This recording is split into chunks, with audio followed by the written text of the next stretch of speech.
Hokey pokey weirdos, Reverie Cosplay 98 at your service.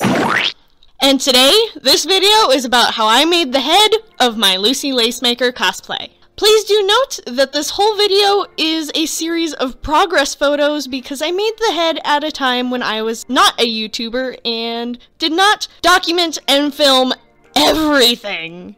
I tried to edit the photos the best I could, but I think we all know how polishing a turd goes. First, I started out by getting a whole bunch of supplies from Walmart, Hobby Lobby, and Dollar Tree. Spoiler alert, these fans never happened because they were too big for the suit. I cut out a rectangle a little taller than my own head and a little wider than my own head. Then I cut out darts, little triangles, to pull the head in and make it smaller at the top, and to also seal it shut at the top. I hot glued all of those darts together, then glued either end together to turn the shape into more of a circular form, and then created a circular chunk of foam for the top to fill it in. Here's me trying it on. I cut out some little eye holes so I could see myself in the camera. I know it looks very stupid, but I also had to check and make sure that her hat fit. Yay, it fit. That was a huge point to this costume. The hat had to fit.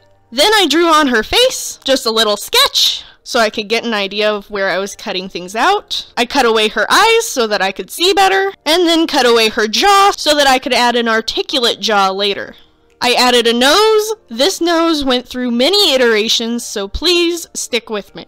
Then I put some volume to those cheeks, and rounded out the cheeks to better form to the jaw, as well as making them the perfect little round rosy cheek shape. Not so little, actually. Next, I added foam to the front part of the cheeks so that there would be less volume than with the yellow foam, but still enough that I could round it off and fill out the face. I added some eyebrows, and I started working with the nose a little more. Yes, the hat fits again. Yay!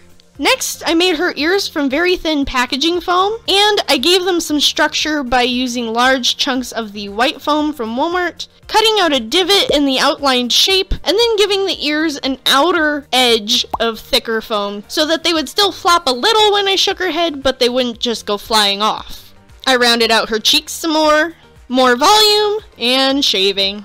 Back to the nose. I know, it doesn't look great right now. I kept working at it until I got to where I am now, but she will definitely still need to be refurbished because the nose is a little crooked and I'm not happy with it. But I will continue working on the costume until I can get her right. I've been working on this costume for about 1.5 years now and gained more experience, so hopefully I can refurbish her a bit better. Next was the jaw, because I needed to take a break from that nose. I was getting so frustrated. But the jaw worked out pretty well. I was happy with that.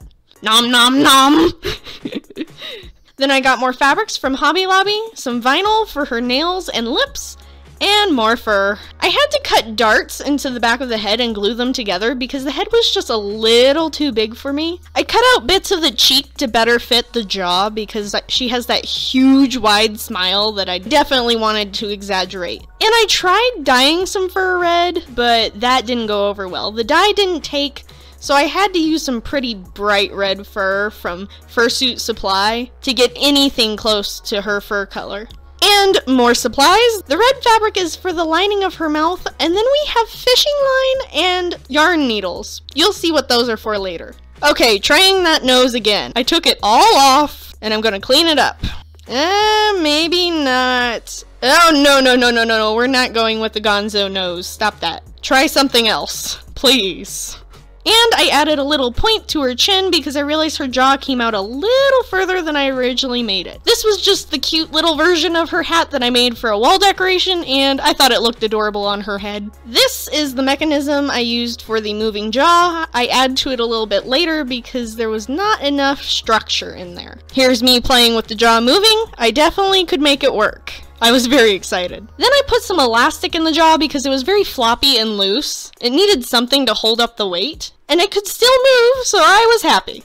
More supplies. The pink felt is also for her ears, mouth, and nose. Covering the ears, I tested how much felt I needed, traced it out, hot glued it down. And then I checked for the nose. I know this looks a little vulgar. It's okay, we'll get over it. I lined her mouth with that red fabric, and for her teeth, I actually made them out of weed whacker cord. But I will make a separate video just for her teeth because that was an adventure. I will put it in the cards up here once I've made the video. If you would like to see more costume, cosplay, and/or crafting content, remember to subs, comms, thumbs, ding! Can you say desperate content creator? And welcome to the madness. Thank you so much again, Fenna, for giving me permission to make this costume.